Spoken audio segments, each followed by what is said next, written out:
বাবা কি এমন হলো যে জিভ বের করে দেখাতে হলো। আর মোমোটা ছিল জাস্ট ওয়াও।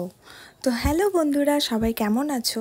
তো কালকে ছিল সানডে, কালকেরই ব্লগ আপলোড করতে আমার একটু লেট হয়ে যায়। তো সন্ধ্যাবেলা হঠাৎ ভাবলাম যে একটু গঙ্গারামপুরে গিয়ে ঘুরে আসি, আর কিছু টুকটাক একটু শপিং ছিল সেটাও করে আসি। তো আমরা বেরিয়ে পড়লাম। তো বাইকে করে গিয়েছিলাম আমরা। তো ভীষণ গরম, ভীষণ মানে ভীষণই গরম, তবুও আমরা বেরিয়ে পড়লাম।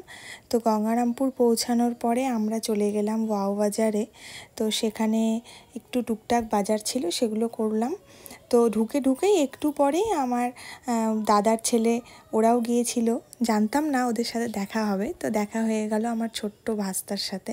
তো ও তো খুব ভালোবাসে আমাদেরকে, দেখা মাত্রই পিপি পিপি করে পাগল। তারপরে সব আমরা জিনিসপত্র কেনাকাটা করলাম, ওরাও কেনাকাটা করলো। তো তারপরে কেনাকাটা হয়ে যাওয়ার পরে ওদের তো খেলাধুলো আরম্ভ হয়ে গেল। যেখানেই যায় খেলা তো ওদের চাই বাচ্চাদের।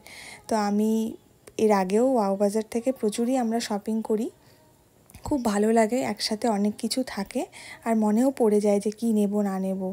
আর তারপরে আমরা চলে গেলাম মোমো ম্যাজিক ক্যাফেতে।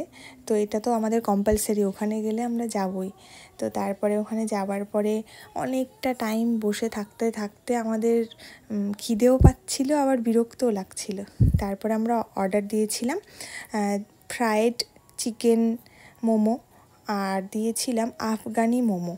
তো দুটোই ছিল খুব সুন্দর, তবে টেস্ট আগের থেকে অনেকটাই কমে গিয়েছে। প্রথম তো খুব ভালো ছিল, এখন একটু নর্মাল হয়ে গিয়েছে। শুনেছিলাম এখানকার কুকটা নাকি চলে গিয়েছে, তো যাই হোক সেটা আমাদের ম্যাটার করে না, আমাদের খাওয়া হলেই হলো। তো আমার ভিডিওটা তোমাদের যদি ভালো লাগে তাহলে অবশ্যই লাইক কমেন্ট করবে, আর অবশ্যই আমার সাথে থাকবে, পাশে থাকবে। যেহেতু আমার এটা ব্লগিং চ্যানেল, তো তোমাদের সাপোর্টটা অবশ্যই দরকার। তো তোমরা সবাই ভালো থেকো, সুস্থ থেকো, আর এভাবেই আমার চ্যানেলটাকে সাপোর্ট করো। Thank you, tata.